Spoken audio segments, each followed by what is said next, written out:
A shout echoes through the luxurious hotel lobby. "That girl stole something in her backpack!" The powerful millionaire, owner of the establishment, points furiously at a small figure trying to escape among the guests. When security guards corner her and force the little beggar girl to open her backpack, what they find leaves everyone in absolute shock. The millionaire is horrified to realize what was really happening, and what he does next with that desperate child was something extremely profound.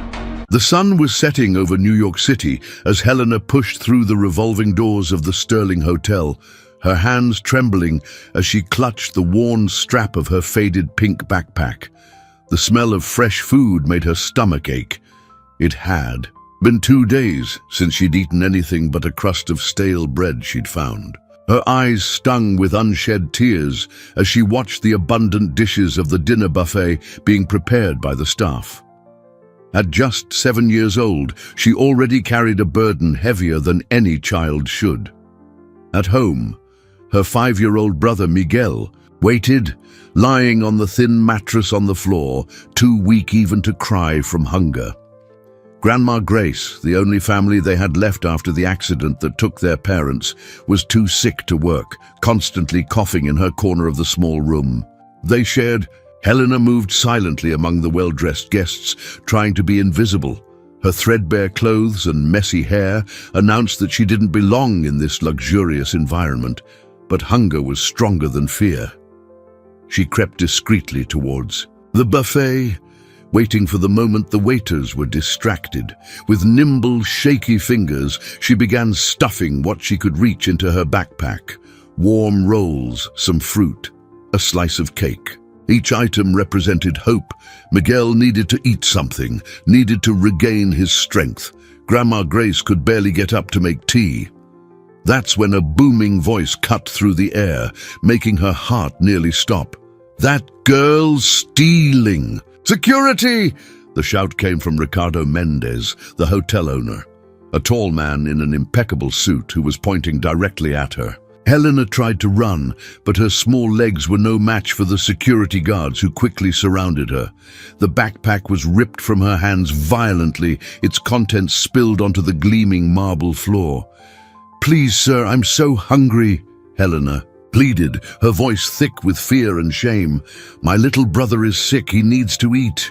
Ricardo approached, his polished Italian shoes stopping inches from the scattered pieces of bread. His face was contorted in a mask of contempt. "This hotel isn't a place for beggars," he declared coldly. "Get this urchin out of here before she scares off our guests." Helena felt the strong hands of the guards on her arms, dragging her towards the exit. Tears now streamed freely down her dirty face as the guests watched the scene, some with pity, others with disgust, most pretending not to see. "My backpack, please, it's the only one I have," she whimpered, but her plea was ignored. She was tossed onto the sidewalk like trash, the empty backpack thrown beside her. The sky was already dark when Helena finally managed to get up, her legs trembling.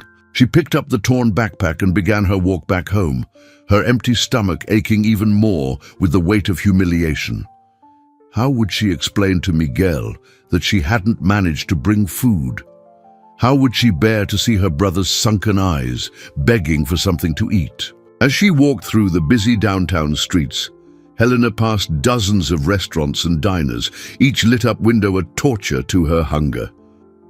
The smell of food haunted her, constantly reminding her of her failure. People rushed past her carrying shopping bags, some even throwing away leftover snacks. But after the humiliation at the hotel, she no longer had the courage to ask or scrounge for anything. Turning the corner onto her street, she found Miguel sitting on the sidewalk, waiting for her. Her heart broke to see he could barely hold his head up. "Sis, you took so long," he whispered, before his eyes rolled back and his small body slumped sideways. Miguel, wake up!" Helena screamed, holding her brother in her arms. People hurried past, some glancing sideways, but no one stopped to help. Miguel's body was hot, feverish, his breathing weak and erratic. At the same moment, a luxurious car passed slowly down the street. Through the tinted windows, Ricardo Mendes observed the scene for a moment. His gaze crossed with Helena's, who recognized him immediately. For a moment, it seemed he would stop. His hand even touched the button that lowered the window. But then, with a roar of the engine, the car sped off and disappeared into the night, leaving behind only exhaust fumes and two desperate children on the cold sidewalk. Ricardo Mendes sat down at the table of the city's most exclusive restaurant, but the food on his plate remained untouched. The waiter had asked 3 times if something was wrong with the preparation, but he could barely respond. The image of those 2 children on the sidewalk wouldn't leave his mind.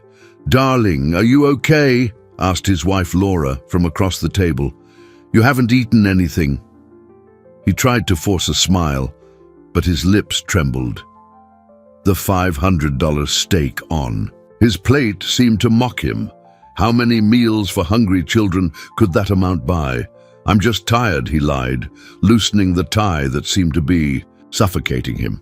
The restaurant was packed with high society, all laughing and talking animatedly, completely oblivious to the drama unfolding on the streets outside. Laura wasn't convinced. After 20 years of marriage, she knew her husband. "Well, it's about that girl from the hotel, isn't it? The staff told me." Ricardo pushed his plate away, unable to keep pretending. "You should have seen her eyes, Laura. And then I saw her again with a boy. He collapsed on the sidewalk and I just kept driving." "And what else could you do?" Laura argued, her voice soft but firm. "We can't help every homeless child in the city. Besides, she was stealing." "Leftover food," Ricardo murmured, feeling bile rise in his throat. "She was taking scraps that would have been thrown away." The silence that followed was broken only by the clinking of silverware and glasses at neighboring tables. Laura watched her husband with growing concern. In all their years together, she had never seen him like this. "I'm going back there," he suddenly declared, getting up from the table. Laura tried to protest, but he was already asking for the check. 20 minutes later, Ricardo parked his car in the same spot where he had seen the children. His heart pounded when he found them still there. The boy, now conscious but visibly weak, leaning against the wall, while the girl hugged him protectively. He got out of the car carrying a bag with the leftovers from the dinner he'd barely touched. Seeing him approach, Helena instinctively pulled her brother closer, her eyes wide with fear. "I'm not going to hurt you," Ricardo said, his voice trembling slightly. "I brought food." Miguel tried to get up, smelling the food, but his legs gave out. Helena held him, torn between fear and the desperate need to feed her brother. "Why are you doing this?" she asked, suspicious. "You kicked me out of the hotel." The question hit Ricardo like a slap. I was cruel. I'm sorry." Helena continued to stare at him with distrust, but when Miguel let out a weak groan, she finally yielded. With shaky hands, she took the offered bag and began feeding her brother small pieces at a time. "Where are your parents?" Ricardo asked, sitting on the curb, maintaining a respectful distance. "Dead," Helena answered dryly, without taking her eyes off her brother. "Car accident. Now it's just me, Miguel, and Grandma Grace." "And where is your grandmother?" "At home. She's really sick, can't even get out of bed properly." Helena paused, hesitant. "She tries to take care of us, but she can't work like this." Ricardo watched in silence as Miguel ate greedily, his small hands trembling as he brought each piece to his mouth. The girl only started eating after she was sure her brother was satisfied. "Miguel is sick," Helena continued, her voice choked. "He's had a fever for days. Grandma says it's because we haven't eaten right in a long time." It was then that Ricardo noticed how warm the boy was, even on the cold night. His face was flushed with fever, and his breathing seemed irregular. "He needs to go to a hospital," he declared, standing up decisively. Helena immediately hugged her brother. "No, they'll separate us. They'll send us to different shelters." "No one's going to separate you," Ricardo promised, though he wasn't sure if he could keep that promise. "But your brother needs a doctor. Now." After several minutes of arguing, Helena finally agreed, but with one condition: she would not leave. Her brothers sighed for a moment. Ricardo helped carry Miguel to the car, noting how alarmingly light the boy was for his age. On the way to the hospital, looking in the rearview mirror, he saw Helena whispering words of comfort to her brother, her eyes full of a love and concern that seemed too big for a 7-year-old. It was in that moment that Ricardo realized his life would never be the same. The emergency room of the public hospital was crowded, but the name Mendez opened doors that would normally remain closed for hours. Helena watched everything with a mix of gratitude and distrust, without letting go of her brother's hand while the doctors examined him. "Severe malnutrition and dehydration," declared the doctor, Dr. Adams, after the initial exams. Her stern gaze alternated between Miguel, who was now sleeping with an IV needle in his arm, and Ricardo, who shifted uncomfortably in his chair. "The child needs immediate admission." That's when a social worker entered the room, her heels making a sharp noise on the hospital floor. Marcia Evans was a middle-aged woman with sharp eyes that had seen too many stories like this one, or so she thought. "Mr. Mendez," she began, her professional tone barely masking her suspicion, "could you explain exactly what your relationship is to these children?" Ricardo felt the weight of her accusing gaze.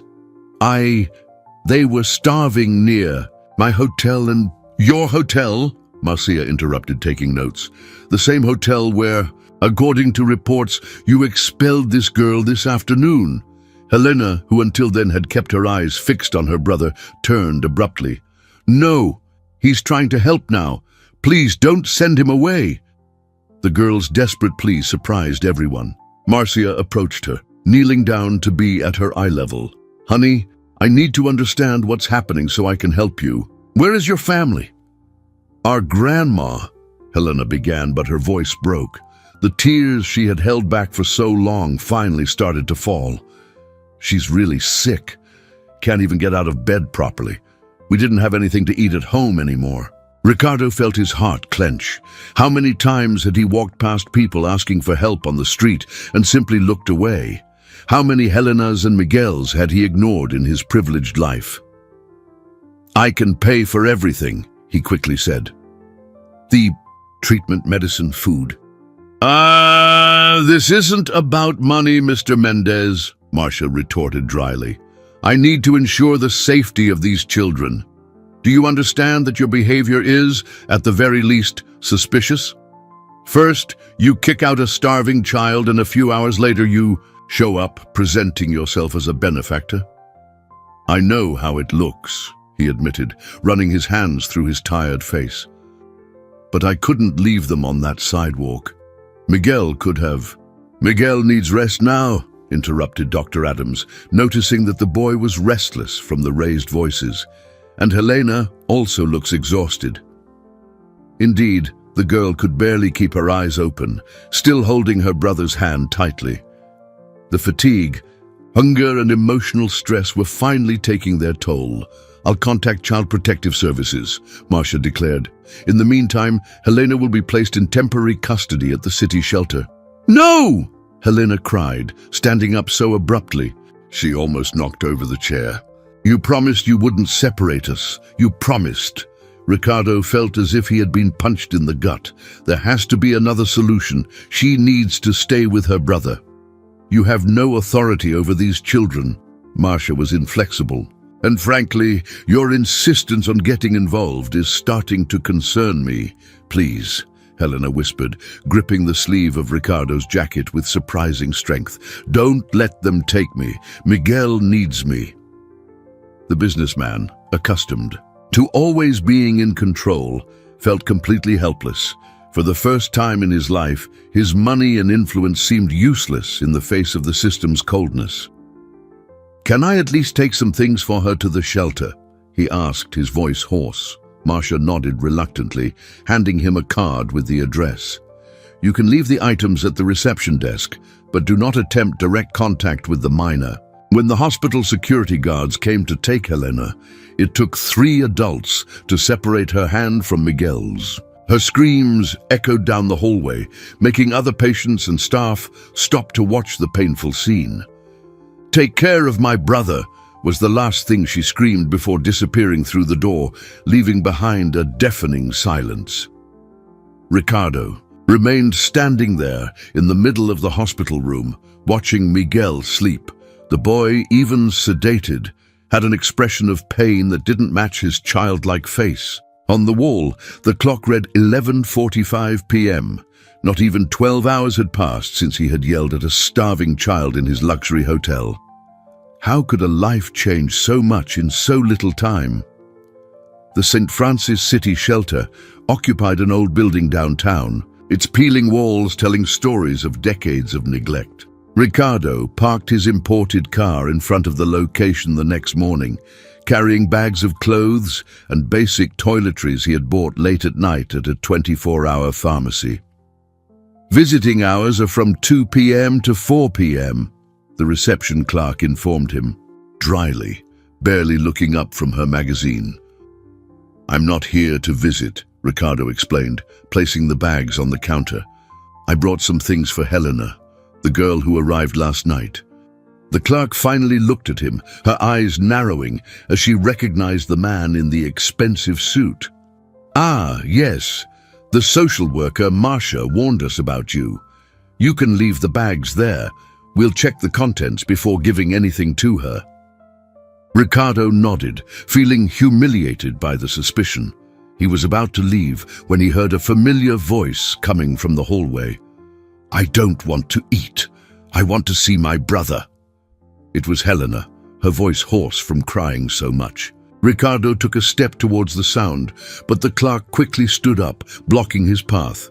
"You are not authorized to have contact with the minor," she warned. "Please leave." Through the slightly open hallway door, Ricardo could see Helena sitting on a bench, hugging her knees. Other children passed by, some trying to start a conversation, but she remained closed off in her own world of pain. Back in his car, Ricardo grabbed his cell phone and called the hospital.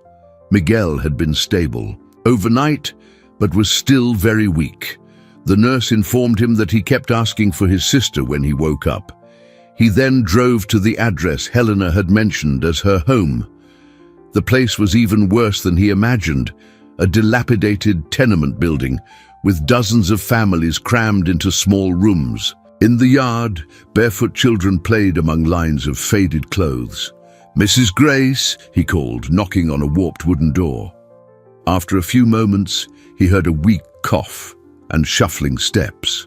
The door opened, revealing a thin, elderly woman, her white hair loosely tied in a bun, her eyes sunken and tired, widened in recognition. "Sir," she murmured, bringing a trembling hand to her lips. "You're the owner of the Sterling Hotel." Something in the way she looked at him made Ricardo uncomfortable. There was more than just recognition in that look. There was an old, deep resentment. "I came to talk about your grandchildren," he began, but was interrupted by a violent coughing fit from the woman. Instinctively, he supported her before she fell. The single room that served as a home for the family was tiny and suffocating. An old single bed occupied a corner where Mrs. Grace clearly slept. On the floor, a thin mattress served as a bed for the children. There was no refrigerator, just an old hot plate and a few pots. "I'm sorry," she said after the coughing subsided. "This bronchitis, I can't get rid of it. And without being able to work, you need medical treatment," Ricardo declared, helping her sit on the bed. "I can't afford a doctor," she replied with a sad smile. "I can barely buy food for the children ever since I lost my last job." "When was that?" Ricardo asked, sitting on a broken chair. Mrs. Grace's gaze hardened. 5 years ago. I was a cleaner at your hotel, Mr. Mendez. You don't remember?" Ricardo felt his blood run cold. How?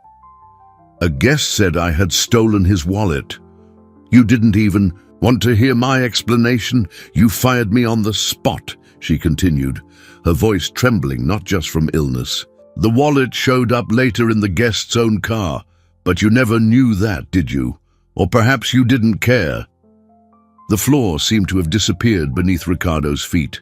Fragments of memory began to return. An employee begging for her job, him yelling about the hotel's reputation, security guards escorting an elderly woman out. That was you, he murmured, horrified. Is this why Helena and Miguel are in this situation? Because of me? Life has its ironies, Mrs. Grace replied, interrupted by another coughing fit. After I lost my job, I couldn't find steady work. Who wants to hire a cleaner accused of theft? When my daughter and son-in-law died in the accident, I could barely support myself, let alone raise 2 children. Ricardo stood up abruptly, staggering towards the door. He needed air. His head was spinning with the weight of the revelation. All the suffering of that family, the children's hunger. It had all started with his hasty decision 5 years ago. Mr. Mendez, Mrs. Grace called, her voice surprisingly firm. Why are you really here? He stopped at the door, unable to face her. I want to help. I need to help. Now, she asked, and the bitterness in her voice was palpable. After 5 years, after my grandchildren had to steal food from your hotel? Ricardo finally turned around, tears streaming down his face. I can't change the past, but I can try to fix what I did. Please let me help your family. The silence that followed was broken only by the sounds of life in the tenement. Children playing, radios playing, people talking. A life that had always existed parallel to his, but which he had chosen to ignore. Ricardo spent the next few days in a frantic routine, splitting his time between the hospital, the shelter, and the tenement. At the hospital, Miguel was starting to recover physically, but kept asking for his sister every time he woke up. At the shelter, Helena refused to eat properly, worried about her brother. And in the tenement, Mrs. Grace was getting worse each day, her cough becoming deeper and more painful. That morning, sitting in his office at the Sterling Hotel, Ricardo stared at a pile of documents on his desk. Financial reports, cost sheets, buffet menus, all showing impressive numbers of food waste. Mr. Mendez, his secretary interrupted. His thoughts. Mr. Rodriguez is here for the meeting about the girl's case. Ricardo nodded, trying to prepare for another confrontation. Rodriguez entered the room, his usually obsequious face now tense with concern. Sir, we need to discuss the rumors, he began, sitting stiffly. The staff are talking about your visits to the shelter, and some guests recognized you at the public hospital. So what? Ricardo cut in, his voice harsher than he intended. The Sterling Hotel has a reputation to protect, Rodriguez continued, choosing his words carefully. Our clientele expects a certain standard. If they find out the owner is getting involved with people from the streets. Ricardo stood up abruptly, his hands shaking with anger. Are you talking about a 7-year-old child and her sick brother? Sir, be reasonable. Rodriguez tried to argue. That girl was caught stealing. If the press finds out you're helping a thief... Enough! Ricardo's shout made the secretary appear startled at the door. Do you have any idea how much food we throw away every day? Do you know how many children like Helena and Miguel we could feed with what goes into the trash? Rodriguez paled. But sir, our guests pay for exclusivity. We can't just what? Have humanity? Ricardo opened one of the spreadsheets on his desk. Yesterday, we threw away 660 pounds of perfectly good food. Meanwhile, there are people starving less than a block from here. If you're suggesting we distribute leftovers, that would be terrible for our image, Rodriguez argued. Imagine the headline, 5-star hotel feeds homeless with scraps. Ricardo sat down again, suddenly exhausted. You know what's worse than that headline, Rodriguez? A child collapsing from hunger while we throw food in the trash. The silence that followed was deafening. Rodriguez opened and closed his mouth several times, unable to form words. Mr. Mendez, I need to be direct. The board of directors is concerned. Your obsession with these children is affecting your judgment. If this continues, they may ask for a temporary leave of absence. Obsession? Ricardo laughed humorlessly. You know why that family is starving, Rodriguez. Because 5 years ago, I unfairly fired their grandmother. I didn't even bother to properly investigate a theft accusation. I ruined her life because of this hotel's reputation. The silence that followed was deafening. Rodriguez opened and closed his mouth several times, unable to form words. You need to think about the hotel, he managed to finally say. About the employees who depend on this job. About the tradition we've built. What tradition? Ricardo asked bitterly. The tradition of throwing people onto the street without giving them a chance to defend themselves. Of pretending that misery doesn't exist on the other side of our glass doors? At that moment, his phone vibrated. It was a message from the social worker. Helena had tried to escape the shelter overnight. She was found walking alone through the streets, trying to get to the hospital to see her brother. You're fired, Ricardo declared suddenly. What? Rodriguez choked. You heard me. Pack your things and leave. And tell the board they can try to remove me, but this hotel is still mine. And starting today, things are going to change around here. After Rodriguez left, still stunned, Ricardo picked up the phone and started making calls. First to his lawyer, then to some contacts at City Hall. A plan was forming in his mind. He looked out the window of his office, watching the activity on the street. People rushing by, some leaving the hotel carrying expensive shopping bags, others asking for spare change on the corners. 2 worlds that had always coexisted, separated only by glass doors and his own indifference. Not anymore. On his desk, next to the waste reports, was a photo he had taken of Helena and Miguel at the hospital. In it, even sick, the boy was smiling while his sister held his hand. It was for that smile he would fight now, even if it meant losing everything he had. Built up until then, news of the manager's dismissal spread through the hotel like wildfire. Employees whispered in the hallways, divided between fear and curiosity about the changes that were coming. In the kitchen, Chef Philippe, a Frenchman who had managed the hotel restaurant for years, watched nervously as Ricardo inspected the food disposal area. Monsieur Mendez, he began, his accent more pronounced due to nervousness. I understand your concern, but we cannot serve food that has been exposed on the buffet. It is a matter of food safety. Ricardo picked up a perfect apple from the discard pile. And these fruits, why are they being thrown away? The chef adjusted his hat, uncomfortable. Hotel policy, monsieur. We change the fruit buffet 3 times a day to maintain impeccable presentation. Presentation, Ricardo repeated the word as if it tasted bitter. Do you know how many children like Miguel could be fed with what we throw away in a single day? Before the chef could answer, they were interrupted by Laura, who entered the kitchen with firm steps.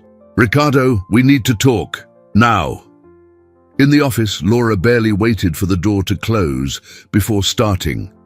Have you lost your mind? The board is in an uproar. Shareholders are calling non-stop, and now they tell me you're going to turn our 5-star hotel into a soup kitchen. No, Ricardo replied calmly. I'm going to turn it into something better, something that makes a difference. A difference. Ricardo, you built this hotel from scratch, 20 years of hard work, and now you're going to throw it all away for 2 street children? The word street made Ricardo flinch. They have names, Laura, Helena and Miguel, and they're not street kids. They have a grandmother who got sick because I unfairly fired her years ago. Laura stopped, surprised. What are you talking about? Ricardo told her the whole story of Mrs. Grace. When he finished, his wife was sitting, shocked. Why did you never tell me about this employee? Because I didn't even care at the time, he admitted, the shame evident in his voice. She was just another dispensable employee. At least that's how I thought of her. Laura remained silent for a long moment. And what do you intend to do now? I'm going to open a community kitchen attached to the hotel. The food that would be discarded will be used to feed people who need it. And not just that, I'll hire people from the community, provide training, opportunities. The shareholders will never accept. Then let them sell their shares, Ricardo declared. I have enough money to buy them. This hotel is my dream, Laura. But what kind of dream is worth having if it's built on the hunger of others? At that moment, his cell phone rang. It was from the hospital. Miguel had gotten worse overnight, developing pneumonia. I have to go, he said, standing up. Wait, Laura stopped him. I'll come with you.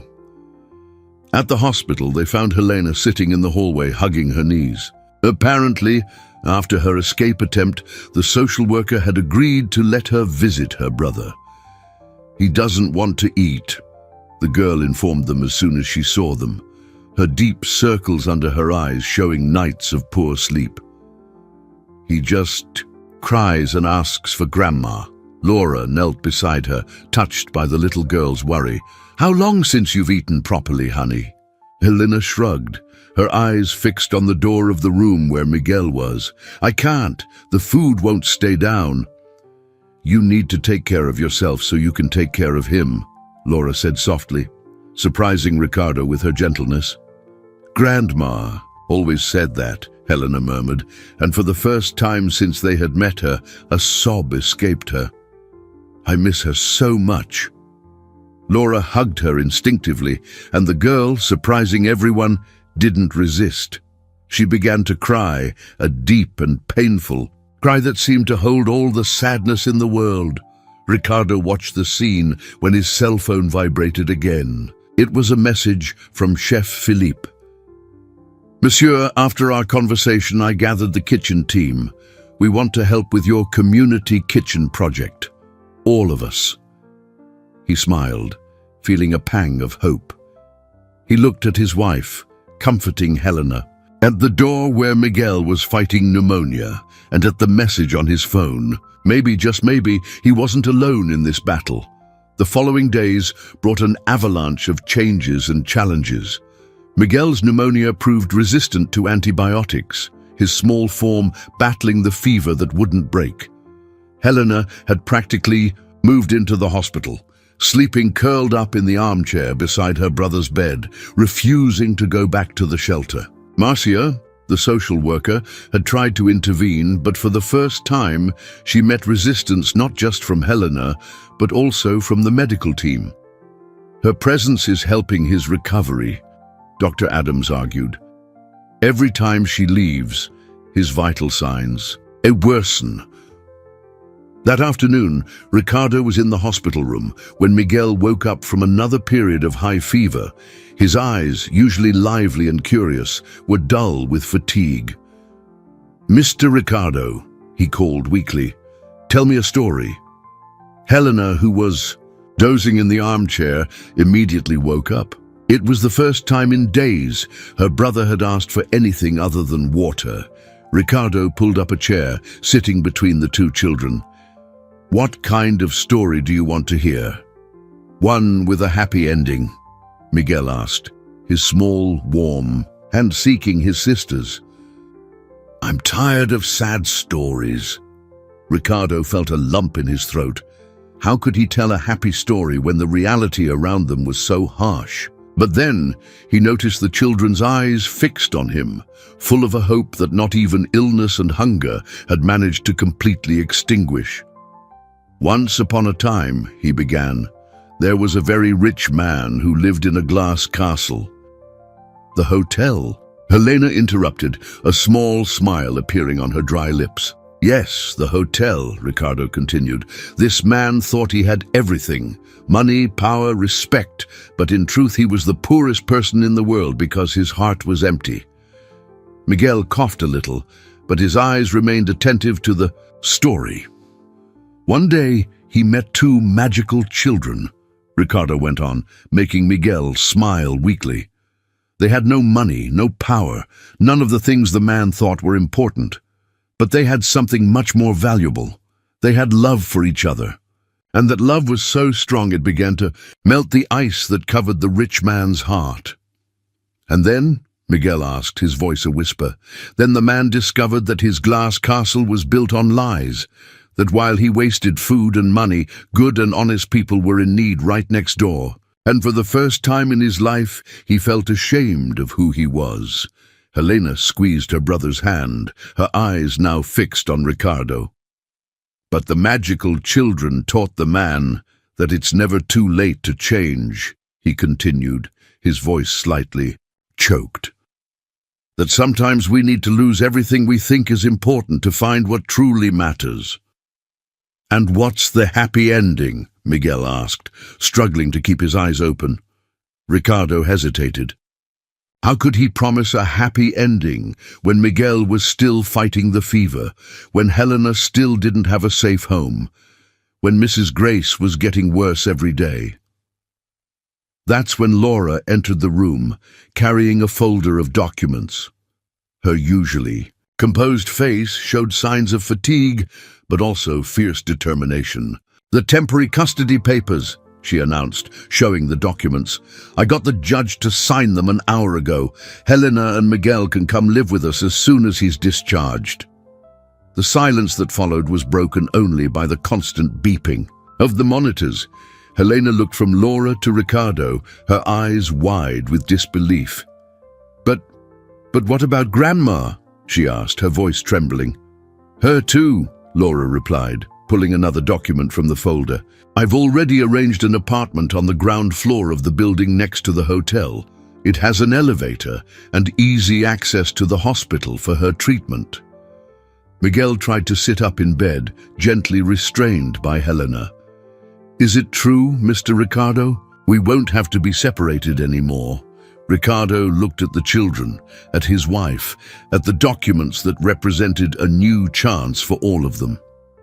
Remember you asked for a story with a happy ending, he said, wiping away a stubborn tear. Sometimes, Miguel, real life can be even better than stories. For the first time in many days, a genuine smile lit up Helena's face. But before she could say anything, Miguel began to cough violently, his small body writhing in bed. The monitors started beeping frantically, and within seconds the room was filled with doctors and nurses. Ricardo and Laura were pushed out, taking Helena with them. Miguel, the girl screamed, trying to get back into the room. Let me stay with him, please. Through the glass door, they could see the medical team working frantically. Miguel's little face was covered by an oxygen mask, his eyes closed, and for the first time since they had met him, his hand wasn't reaching for his sister's. The hospital waiting room became a purgatory of anguish. Helena sat between Ricardo and Laura, her small body trembling uncontrollably as they waited for news. The hours dragged on like decades, each minute marked only by the movement of the clock on the wall and the girl's occasional sobs. He'll be okay, Helena mumbled repeatedly, like a mantra. He has to be okay. I promised Mom I'd take care of him. Laura hugged the girl, trying to convey a comfort she didn't feel herself. Ricardo watched the scene, feeling more helpless than ever. All his money, all his power were useless at that moment. Dr. Adams finally appeared, her tense face revealing the fatigue of hours of intense work. We managed to stabilize him, she announced, and a collective sigh of relief echoed through the room. But the situation is still delicate. His body is very weakened by prolonged malnutrition, which makes it difficult for him to respond to antibiotics. Can I see him? Helena pleaded, her voice hoarse. The doctor hesitated. He's sedated and will need to be in isolation for a few hours. The risk of infection is very high." The words fell like a heavy weight on everyone. Helena started trembling again, and Laura hugged her tighter. "Doctor!" Ricardo called, his voice low. "What can we do?" "Pray," she answered sincerely. "And wait, the next 24 hours will be crucial." When the doctor left, a heavy silence fell over the room. It was broken only by the sound of Ricardo's cell phone. It was from the hotel. "Mr. Mendes," Chef Felipe's voice sounded urgent. "The board of directors is here. They brought the press." Ricardo closed his eyes, exhausted. His decision to turn part of the hotel into a community kitchen had leaked to the media, and now the shareholders were taking advantage to force him out. "I can't go now, Felipe. Miguel is—" "I know, monsieur," the chef interrupted. "But they are threatening to vote for your immediate removal. They say you are mentally unstable, obsessed with charity cases." Laura, who was listening to the conversation, gently touched her husband's arm. "Go. I'll stay with her." Ricardo looked at Helena, who seemed to have aged years in the last few hours. "I can't leave them now." "Go," Helena said suddenly, her voice surprisingly firm. "Save the hotel. Miguel would like to see that restaurant you talked about when he gets better." The when, not if, in her words, made Ricardo's heart ache. Even amidst so much suffering, that child still managed to hold on to hope. At the hotel, the scene was chaotic. Journalists jostled in the lobby, while board members, led by Arthur Sterling, the main shareholder, gave impassioned statements. "The Sterling Hotel has always been synonymous with exclusivity," Arthur boomed at the cameras. "We cannot allow its legacy to be destroyed by a philanthropic outburst from its owner." Ricardo entered silently from the back, observing the scene. He saw longtime hotel employees standing in corners, their gazes downcast and embarrassed. He saw wealthy guests watching the spectacle with morbid interest. And he saw, through the glass doors, people from the community who had already heard about the community kitchen project, waiting to see if they would have a chance to eat a decent meal. That's when he noticed something. At the entrance to the kitchen, dozens of employees were gathered, all wearing their impeccable uniforms. Chef Philippe was at their front, and when he saw Ricardo, he gave a small nod. "Enough!" Ricardo's voice cut through the air, silencing the murmur. Everyone turned to him, surprised by his presence.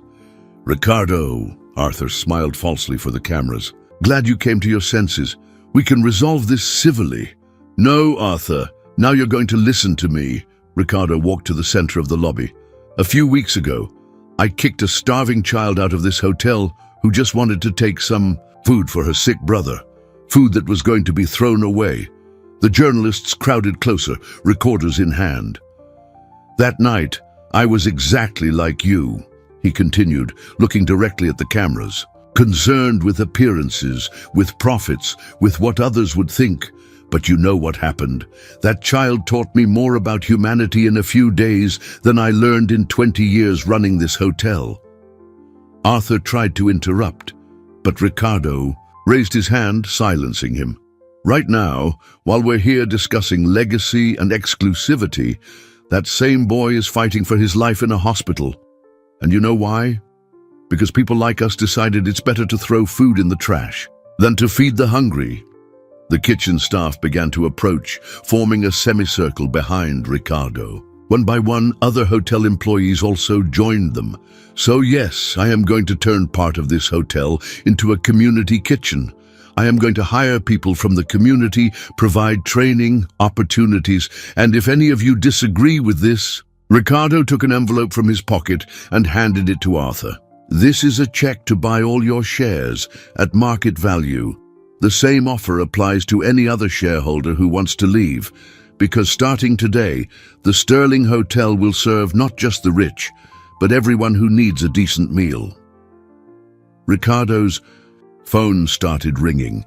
It was Laura. His heart froze as he answered. "Ricardo," her voice was choked. "Come quickly. It's Miguel." The hospital hallway was strangely silent when Ricardo arrived running. Laura was standing in front of Miguel's room, hugging Helena, who was sobbing violently. For a terrible moment, his heart stopped. "What? He woke up!" Laura interrupted quickly, sensing his panic. "The fever broke." Ricardo had to lean against the wall, his legs trembling with relief. Through the glass door, he could see Miguel, sitting in bed, still pale and weak, but with his eyes open and alert. "But she won't let us in," Helena sniffled, pointing to Dr. Adams, who was checking the boy's vital signs. "She says he needs more tests." As if she had heard her name, the doctor came out of the room, her face tired, but with a small smile. "The crisis passed," she announced. "We still don't know exactly how, but his body started responding to the antibiotics. It's almost a miracle considering the state he was in." "Can I see my brother now?" Helena pleaded. The doctor nodded, but before the girl entered, she held her arm gently. "Just a heads up, he's asking for his grandmother." Helena froze. In the past few days, with all the worry about Miguel, they had almost forgotten about Mrs. Grace. Ricardo immediately grabbed his phone, calling the nurse he had hired to care for her. The conversation was brief and worrying. Mrs. Grace's cough had worsened considerably, and she refused to go to the hospital, insisting she needed to be strong for when her grandchildren returned. "Go," Laura said, sensing his anguish. "I'll stay with the children." Ricardo found Mrs. Grace sitting on her bed in the tenement, struggling to breathe. The room, despite the nurse's efforts, was still suffocating and damp. "How is my grandson?" was the first thing she asked, between coughing fits. "Getting better," Ricardo replied, sitting beside her. "But now it's you who needs care." Mrs. Grace shook her head. "I can't go to the hospital. I can't afford it." "I'll pay," Ricardo interrupted. "Please, the children need you." She looked at him for a long time, her tired eyes studying his face. "Why?" she finally asked. "Why are you doing all this?" Ricardo was silent for a moment, choosing his words carefully. "Because for years I lived in a bubble of privilege, judging people without knowing their stories. Because I ruined your life due to prejudice, and that affected not only you, but 2 innocent children." "The past is past," she murmured. "No," Ricardo was firm. "The past has consequences. If I hadn't fired you unfairly, maybe Helena and Miguel would never have gone hungry. Maybe he wouldn't be fighting for his life in a hospital." Another coughing fit interrupted the conversation. When it passed, there was blood on Mrs. Grace's handkerchief. "Enough discussion," Ricardo declared, standing up. "We're going to the hospital now." This time she didn't resist, perhaps finally realizing the seriousness of her situation.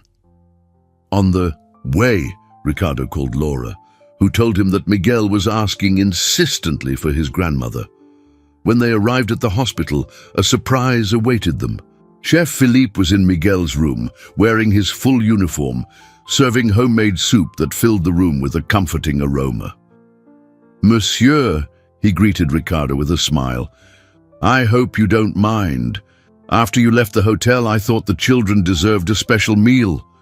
Miguel was sitting in bed, eating the soup with an appetite he hadn't shown in days. Helena, beside him, also ate, although her eyes didn't leave her brother. "Grandma!" Miguel exclaimed, seeing Mrs. Grace trying to get up. "Stay put," she said. Her voice choked, walking slowly to the bed. When she got close, she pulled her 2 grandchildren into a tight hug, ignoring the nurse's protests about contamination. Ricardo was watching the scene when he felt Laura hold his hand. "His tests improved a lot," she whispered. "The doctor said if he keeps this up, he might be discharged in a few days." At that moment, his phone vibrated with a message. It was a photo of the hotel, The staff had set up an impromptu buffet on the sidewalk and were serving people experiencing homelessness. The caption, written by Philippe before leaving to bring the soup, read, "The revolution has begun, patron." Ricardo looked at the family gathered on the hospital bed, Mrs. Grace hugging her grandchildren, Miguel eating soup with a will to live, Helena finally allowing herself a genuine smile. There was still much to be done, many battles to be fought, but for the first time in weeks, he felt they were on the right path. That's when Mrs. Grace had another coughing fit, this one more violent than the previous ones. The blood on the handkerchief was more abundant, and her eyes widened in panic before she collapsed into her grandchildren's arms. The following weeks became a roller coaster of emotions, while Miguel gradually recovered, gaining color and energy. Each day, Mrs. Grace fought advanced tuberculosis in another room of the same hospital. Helena divided her time between the two, her small legs tirelessly walking the hallways that separated the people she loved most in the world. "Pneumonia was just one of the problems," explained Dr. Adams to Ricardo and Laura after another round of tests on Mrs. Grace. "The tuberculosis probably started months ago, but without proper treatment, it spread. She'll get better, won't she?" Helena's voice sounded softly from the consultation room door, making the adults turn in surprise. No one had seen her arrive. The doctor hesitated, choosing her words carefully. "We're doing everything we can, honey. Your grandmother is a fighter." Helena nodded, her eyes much older than her 7 years. "Can Miguel go home now?" "In 2 days," the doctor replied, grateful for the change of subject. "But he'll need special care for a while." "We'll take care of him," Laura assured her, who in the past few days had become a constant and comforting presence for the children. Back in Miguel's room, they found the boy sitting in bed, flipping through a storybook Laura had brought. His face was still thin, but his eyes had regained their curious sparkle. "Sis, look," he called out excitedly when he saw Helena. "Aunt Laura taught me to read this word here, HOPE. Helena smiled, sitting on the edge of the bed. "That's great, Miguel. When you're better, I'll teach you more. The teacher at the shelter said I read really well." Ricardo was watching the siblings' interaction when his cell phone vibrated. It was a message from Chef Philippe with photos of the new community kitchen at the Sterling Hotel. The construction was almost finished, and the first group of community residents was already being trained to work in the kitchen. "Look at this," he showed the photos to the children. "What do you think?" Miguel's eyes lit up seeing the pictures of the professional kitchen. "When I grow up, I want to be a chef like Mr. Felipe." "First, you need to get strong," Helena reminded him, her voice taking on the maternal tone she used when she was worried about her brother. "Exactly," Miguel protested. "Mr. Philippe said a chef has to taste everything they cook. I'll get to eat a ton." The collective laughter that followed was interrupted by a nurse who rushed into the room. "Mr. Mendez, Mrs. Grace, Helena was already on her feet before the nurse even finished her sentence, running to her grandmother's room.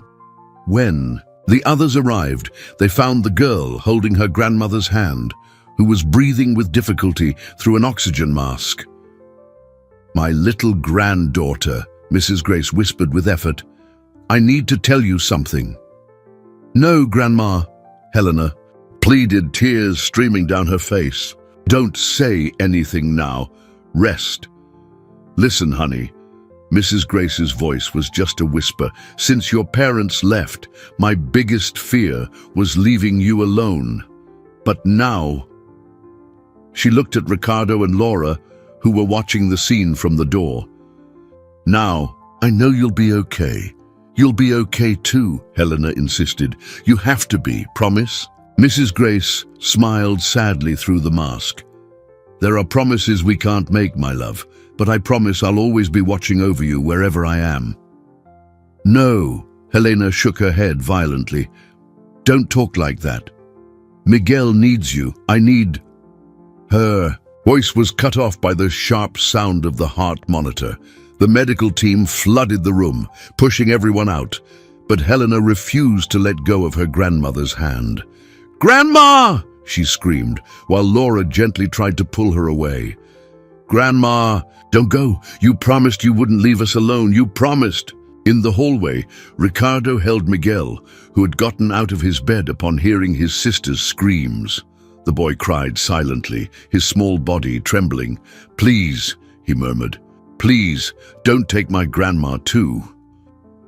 The sound of the monitor continued to screech, marking the seconds that seemed to drag on for hours. Through the glass door, they could see the medical team working frantically, trying to bring Mrs. Grace back. Helena had knelt in the hallway, her hands clasped in prayer, repeating non-stop, "Please, God, don't take her, please. You already took Mommy and Daddy, please." The sound of the heart monitor returned to a normal rhythm after what seemed like an eternity. Mrs. Grace had survived, but Dr. Adams didn't hide her concern. "She's very weak," the doctor explained in a corner of the hallway, away from the children's ears. "Her heart almost didn't make it this time. We need to prepare." "No," Ricardo interrupted, his voice firm. "There must be something we can do. Other treatments, specialists?" "We've brought in the best specialists," the doctor replied softly. "Sometimes, Mr. Mendez, not all the money in the world can change the natural course of things." In the room, Helena had returned to her grandmother's side, who was now sleeping under the effect of sedatives. The girl held the elderly woman's hand, as if she could, through that touch, transfer her own life force.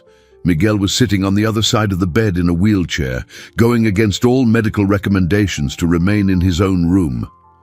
No, one had the heart to separate him from his family at that moment. Laura watched the children from the doorway, her heart breaking. In the past few weeks, she had become attached to them in a way she never imagined possible. Their pain was now her pain too. "We need to take them home," she whispered to Ricardo. "They can't stay here indefinitely." "Home," Ricardo repeated the word, as if it had a new meaning. "Is the apartment ready?" Laura nodded. "The renovation finished yesterday. All the furniture has been delivered. The children's room is set up. Then let's go today," he decided. "Miguel has already been authorized for discharge, and Helena, she needs a better environment than a hospital hallway." The difficult task of convincing the children to leave the hospital fell to Laura. With infinite patience, she explained that Grandma Grace needed to rest, that they could come back to visit her every day, that their grandmother would be happy to know they were well cared for. "Promise she won't. She won't be gone when we're not here?" Helena asked, her eyes full of fear. "The medical team will take very good care of her," Laura assured her, choosing not to make promises she couldn't keep. "And any change, we'll rush back here." The apartment Ricardo had prepared for the family was in the building next to the hotel. It was spacious and airy, with a view of a small park. The children's room had been decorated with cheerful colors, the new beds covered with soft sheets featuring the characters Miguel loved so much. But what really captured the children's attention was the kitchen. Large and well-equipped, it had a round table where everyone could sit together for meals. "Look, sis," Miguel exclaimed, still a little weak but visibly excited. "Just like Mr. Philippe's kitchen." Helena smiled, the first genuine smile in days. "It's bigger than our whole place in the tenement building." The mention of the tenement building brought a heavy silence.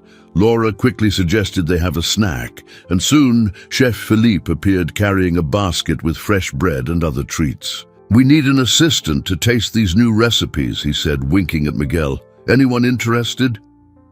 While the children ate, Ricardo received a call from the hospital. His face turned pale as he listened, and Laura immediately realized something was wrong. "Grandma Grace's test," he began, but his voice broke. "How long?" Laura asked softly, understanding without needing further explanation. "Days," he replied, his voice barely a whisper. "Maybe a week." Across the table, Helena watched the adults' conversation with watchful eyes. Even without hearing the words, something in her expression showed she understood exactly what was happening. "Mr. Ricardo," she called, her voice small but determined. "Can I ask for something?" Ricardo approached, kneeling beside her. "Of course, honey. What do you want?" "I want to have a party," she said, surprising everyone. "A birthday party for Grandma. Her birthday is next week, but she never got to celebrate properly. I want to have a nice party, with cake and everything, just like she always wanted to do for us but couldn't." The request hit Ricardo like a punch in the gut. Helena knew. Somehow that girl of just 7 years old had understood that she needed to create one last happy memory with her grandmother. "First thing tomorrow," he promised, his voice choked. "We'll throw the best birthday party your grandmother has ever had." That night, after the children finally fell asleep, Laura found Ricardo crying silently on the balcony. "How are we going to tell them?" he asked, not wiping away the tears. "How do we tell them they're going to lose the only family they had?" "Left?" Laura hugged him from behind, resting her head on his back. "They're not going to lose their only family," she corrected gently. "They have us now." Grandma Grace's birthday party was organized in record time in the hospital's sunroom. Chef Philippe and his team had worked all night preparing a cake decorated with sugar flowers and various sweets she used to mention with nostalgia from her childhood. Elena had insisted on helping with the decorations, hanging colorful balloons and festive banners with her own hands. Miguel, still using a wheelchair, supervised everything with shining eyes, giving suggestions on where to place each decoration. "Grandma always wanted a party like this," he commented while watching the hotel staff setting up a table with a white lace tablecloth. "She used to say that when she was little, she never had a birthday party." Laura, who was helping Helena tie the balloons, felt her heart clench. It was impressive how the children, even having so little, thought first of their grandmother's happiness. When everything was ready, Ricardo went to get Grandma Grace from her room. She was too weak to walk, so they brought her in a special hospital bed. Her eyes filled with tears upon seeing the decorations. "My loves," she whispered when Helena and Miguel ran to hug her. "You didn't need to do all this." "Yes, we did," Helena declared firmly. "You deserve the best party in the world." The medical team had authorized 1 hour of celebration, and everyone made an effort to make every minute count. Chef Philippe personally served a slice of cake for Grandma Grace, who managed to eat a few small bites with visible effort. "It's delicious," she praised, even barely being able to swallow, "just like my mother used to make." That's when Helena took an envelope from her backpack. "I made you a present," she said shyly, handing it to her grandmother. Inside was a colorful drawing, a big house with a garden, where 5 smiling figures were holding hands: Grandma Grace, Helena, Miguel, Ricardo, and Laura. "It's our family," the girl explained, "everyone together." Grandma Grace held the drawing with trembling hands, silent tears streaming down her wrinkled face. "I'm so glad you won't be alone anymore," she said softly. "You won't be alone either," Miguel assured her, holding her hand. "When you get better, you'll live with us in that nice house Mr. Ricardo arranged." A heavy silence fell over the adults present. Grandma Grace looked at Ricardo and Laura, a mutual understanding passing between them. "Miguel, my little angel," she called, her voice weak but determined. "Helena, my little warrior, come closer." The children moved closer, one on each side of the bed. Grandma Grace held their hands, gathering strength for what she needed to say. "You are the greatest gift God gave me," she began. "Taking care of you after your parents were gone is what kept me alive until now. But sometimes God has other plans for us." "No, Grandma," Helena interrupted, already feeling the weight of those words. "Don't talk like that. Let me finish, honey." Grandma Grace asked softly. "You're too young to understand some things, but you're too strong for me to lie to you. Grandma is very sick, my loves, and sometimes not all the love in the world can heal us." Miguel started to cry silently, while Helena kept her eyes fixed on her grandmother, as if memorizing every detail of her face. "But you won't be alone," Grandma Grace continued. "Ricardo and Laura, they will take care of you as if you were their own children, and I'll always be close, even if you can't see me." "Just like Mommy and Daddy?" Miguel asked between sobs. "Just like them," she confirmed, using her last strength to smile. "And when you miss me, just look up at the sky and send a kiss. I'll be there with them, watching over you." Helena, who until then had remained strong, finally let the tears fall. "But I don't want you to go. I don't want to lose anyone else." "My brave little granddaughter," Grandma Grace stroked her face. "You won't lose me. True love is never lost. You just keep it in a special place in your heart." The party continued for a few more minutes, but something had changed. It was as if everyone knew they were living a precious moment, creating a memory that would need to last forever. When Grandma Grace started showing signs of fatigue, the nurses came to take her back to her room. Before she left, she made one last request. "Ricardo, Laura," she called, "promise you'll take care of my treasures?" "With our lives," Laura assured her, holding her hand. "And promise," Grandma Grace continued, "that you'll teach them to be good people. Don't let the suffering harden their hearts."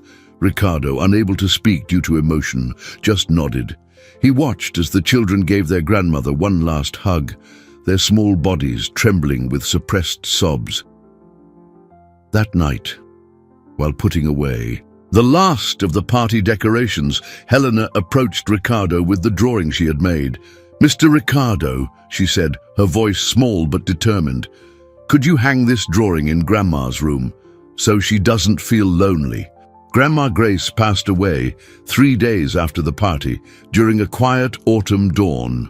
She passed away peacefully in her sleep, with Helena's drawing hanging beside her bed and a photograph of the party in her hands. The children, who had been convinced to sleep at home that night, received the news the next morning. Their reaction surprised everyone. There were no screams or despair, just a deep and painful silence. Helena sat on the bed, hugging her knees, while Miguel curled up in her lap, as he used to when he was even smaller. "She wasn't alone, was she?" was the first thing Helena asked, her voice almost a whisper. "No, honey," Laura replied, sitting beside them on the bed. "The nurse was with her the whole time." Miguel lifted his tear-stained face. "Is Grandma with Mommy and Daddy now?" "Yes, darling." Laura hugged him, her own voice choked. "And they'll take care of her now like she took care of you." Ricardo watched the scene from the doorway of the room, his heart breaking seeing those children facing yet another loss. In the past few weeks, he had learned so much from them about strength and resilience that sometimes he forgot they were just two little children carrying a weight too heavy for their shoulders. The funeral was simple but dignified, in a small cemetery surrounded by trees. To everyone's surprise, several employees from the Sterling Hotel attended, including Chef Philippe and his entire staff, even some residents from the tenement building, and came to pay their last respects. Helena remained standing beside the casket during the entire ceremony, holding her brother's hand tightly. She didn't cry, she didn't speak, she just watched everything with those eyes that seemed to have lived 1,000 years. It was only at night, when they thought the children were asleep, that they heard sobs coming from the room. Ricardo and Laura rushed there, finding Helena sitting on the floor between the two beds, hugging an old coat that had belonged to her grandmother. "I promised her," the girl sobbed. "I promised I'd be strong, that I'd take care of Miguel. But I miss her so much." Miguel got out of his bed and joined his sister on the floor. "I miss her too, sis." Laura knelt beside them, opening her arms. To her surprise, both children threw themselves into her embrace, finally letting the grief flow freely. Ricardo joined them on the floor, wrapping the whole family in his arms. They stayed like that for a long time, crying together, sharing a pain that words couldn't express. "You know what Grandma always said?" Helena said after a while. Her voice hoarse. "That family isn't just blood. It's who chooses to stay when everyone else leaves." The words hit Ricardo and Laura like an arrow to the heart. Yes, they had chosen these children, but somewhere along the way, the children had also chosen them. "You are our family now," Laura said softly. "Forever." "Really?" Miguel asked, his eyes swollen from crying so much, shining with a hint of hope. "You won't give up on us?" "Never," Ricardo assured firmly. "We will never give up on you." Elena lifted her face from Laura's shoulder, her eyes seeking Ricardo's. "Grandma said you changed, that you're not that mean man from the hotel anymore." Ricardo felt tears return to his eyes. "Your grandmother taught me a lot about forgiveness and second chances. You all taught me." "So," Helena hesitated, biting her lip, "can we call you Mom and Dad? Grandma said it was okay, that our parents would understand." Laura started to cry, pulling Helena closer. "Of course you can, honey. Of course you can." Miguel snuggled closer into the group hug. "Now we have 2 dads and 2 moms, some in heaven and some here." That night, for the first time since Grandma Grace's death, the children slept peacefully. Not in their beds, but right there on the floor, snuggled between Ricardo and Laura, like a family that had finally found each other. Before falling asleep, Helena whispered one last thing.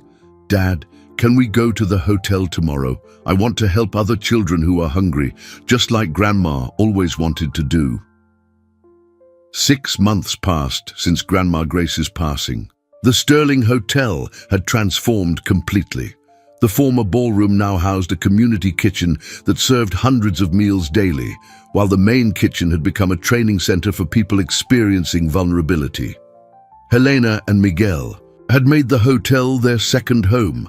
Every afternoon after school, they could be found helping in the kitchen or talking with the people who came for a meal. Miguel, now fully recovered, followed Chef Philippe like a shadow, absorbing every detail about cooking. That Saturday afternoon, the hotel was especially busy.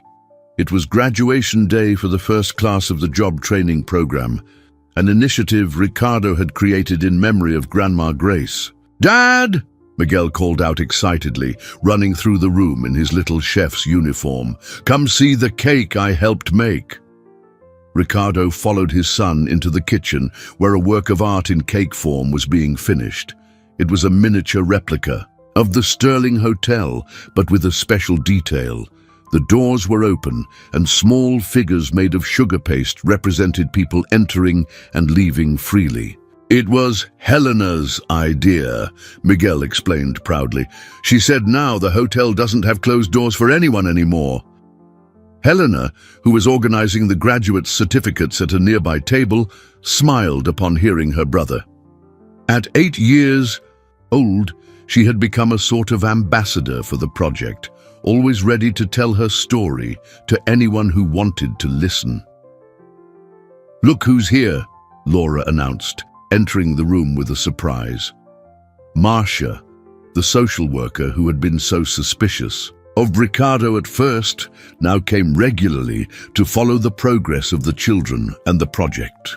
"I couldn't miss this graduation," Marcia said, hugging Helena. "After all, it was because of you that all of this started." The graduation ceremony was simple but moving. 20 people, all coming from situations of social vulnerability, received their certificates in culinary training. Among them was Maria, an elderly woman who lived in the same tenement building where Helena and Miguel had lived. Before handing out the certificates, Ricardo began his speech. "I want to tell a story. The story of how 2 children and a very Special grandmother taught me that sometimes we need to lose everything we think is important to find what truly matters. Helena and Miguel approached their father, holding his hands as he continued. 6 months ago, I was a different man. Someone who measured people's worth by the contents of their wallets, not their hearts. Someone who preferred to throw food in the trash than feed the hungry. Someone who unjustly fired an employee and in doing so condemned her family to years of suffering. His voice choked for a moment, and Laura joined them on the makeshift stage, completing the image of the family. But then, on a night that changed everything, a brave little girl tried to bring food to her sick brother, and that girl, along with her brother and her grandmother, not only forgave me, but taught me the true meaning of family, compassion, and second chances. The graduates applauded, many with tears in their eyes, recognizing their own stories in that narrative.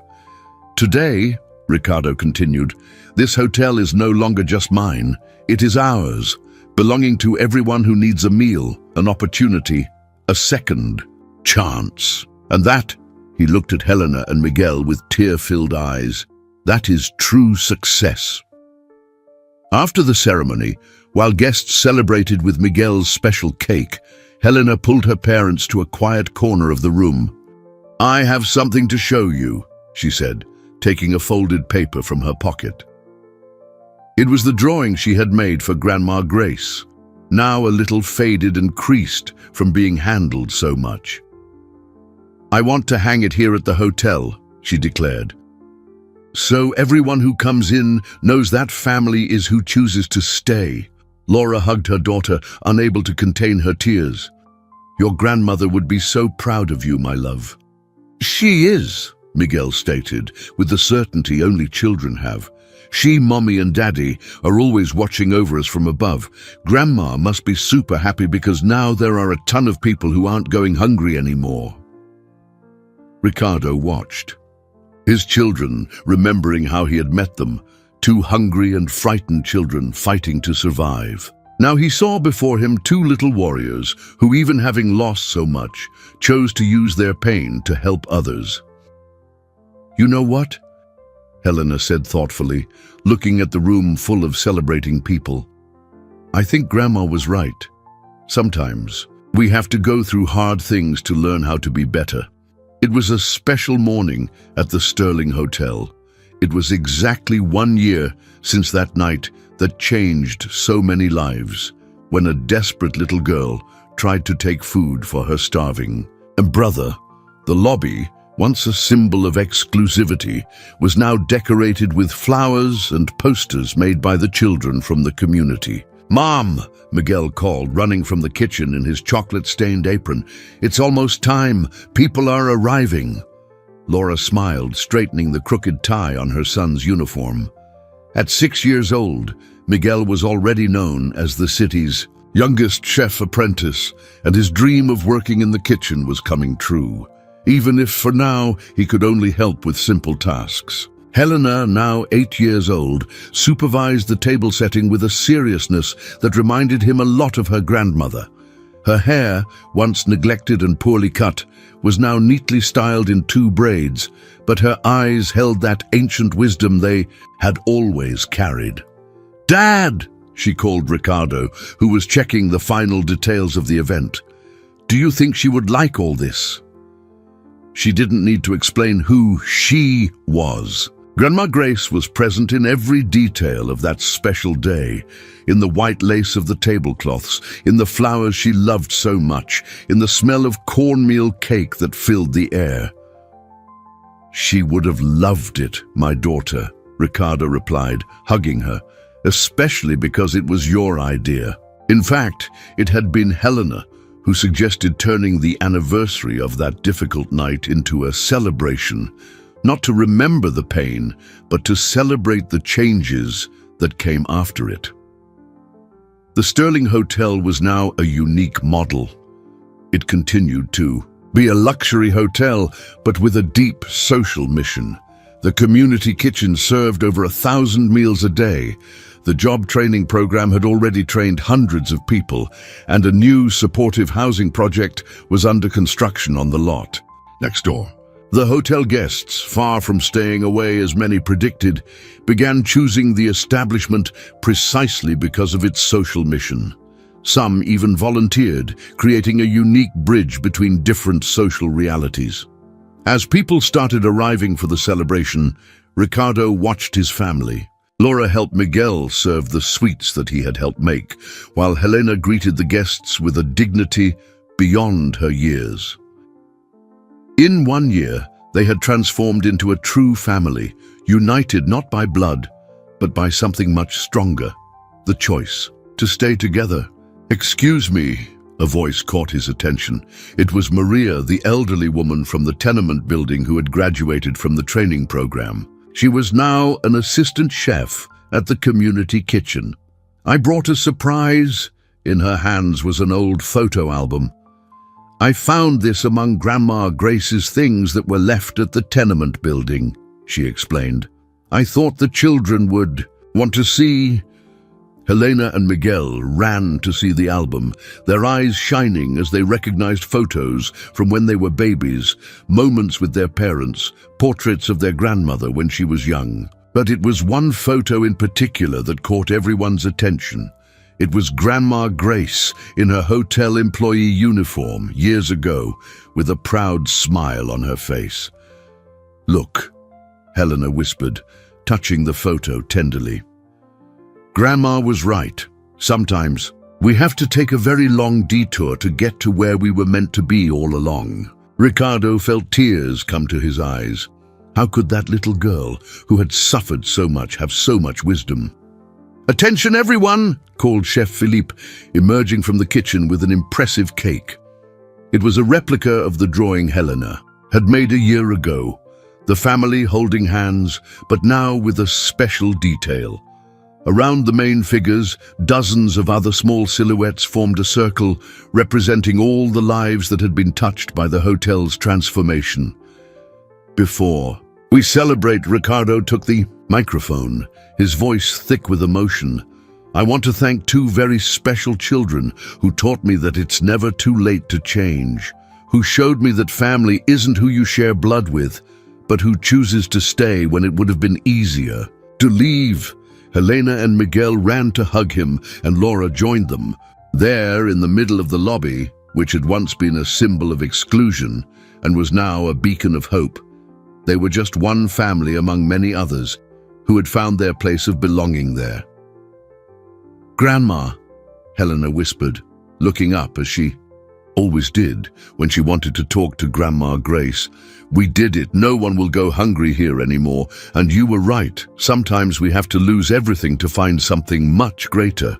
And outside, the sun was setting over the city exactly like it had on that night a year ago, but now painting the sky with colors of hope, no longer despair.